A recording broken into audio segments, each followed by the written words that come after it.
Welcome to this lecture, and in this lecture we are going to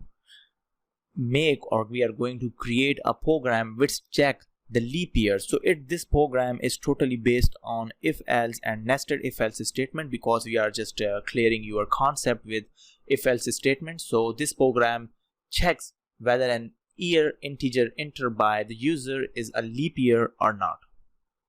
So this is a simple program for the leap year. So let's just see the coding example of that leap year. So here I just simply add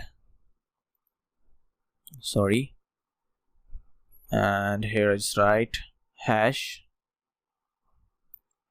include and then input output stream. Then here I just write using namespace std and the main function. Okay, now I just take an integer which is the name of year, because we are just making the program of leap year, so that's why I just take a variable right here of year. So you just take any of the variable with your integer, because this is very understandable that year, so that's why I just take year with this integer. So cout and here is write enter a year. Enter year, and then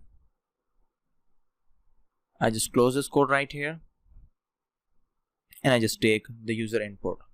So pass year in the user input, which is cin. Now here I just use if statement. So if year is the percent of 4, which is equal to 0. So all years which are perfectly divisible by 4 are leap years, except for century years.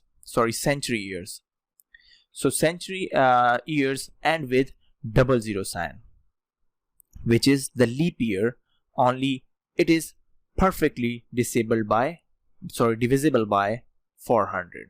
For example, we have the year 2012, 2004, 1969 and 68 etc. are the leap year, but 1971, 2006 etc. are not leap year. Similarly, 1200, 1600, 2000 and 24,000 are the leap years, but 1700, 1800, 1900 etc. are the not leap year.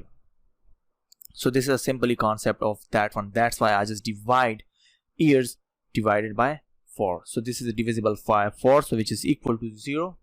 And then here inside another if statement, so this is called nested if else statement. So nested if statements. Okay, so this is nested if statement. So if statement inside another if statement. Okay, and then percent which is equal to 100, which is equal to 0. So this is a century years. Okay, and then one another if, so this is if inside another if and then another if, so this is called nested if. So remember that.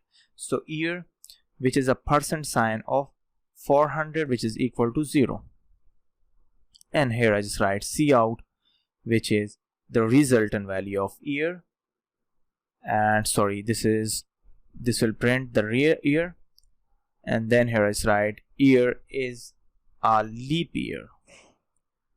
Okay, I just close this code right here, because this is a leap year, because this is divisible by 400, and it will go to the else statement. So here I just write cout, and the cout right here is year, and the year here is I just write year is not a leap year. Okay, then I just go to the another else statement. So else here is I just write cout and year which is a leap year. Okay, and I just close this code here. Then I just go to the another else statement and cout, which is year, and then which is not a leap year.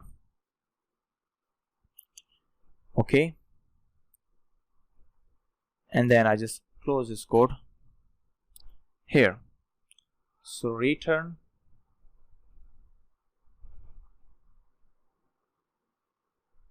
zero.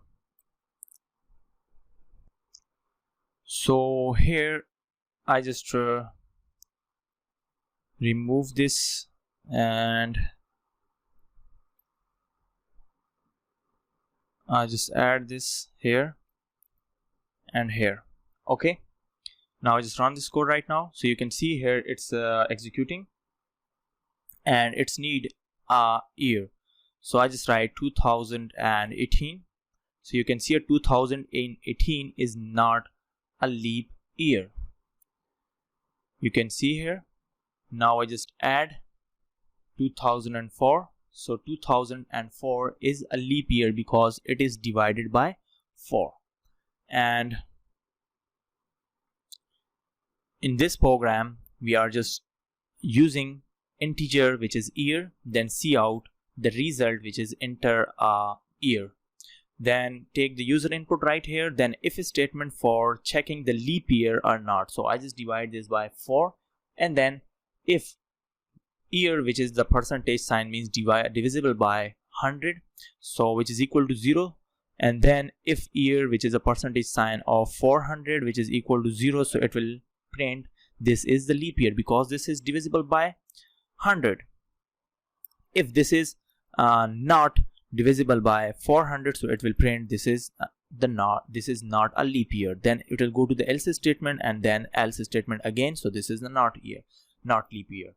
So this is a simple program to ask the user to enter the year, and this program will check whether the year is entered by the user is leap year or not a leap year. So this is a simple program. You can maybe understand the if and else statement and if nested if else statement clearly in this example. So if you find any of the problem regarding to this lecture, please let me know. Thanks for watching this lecture.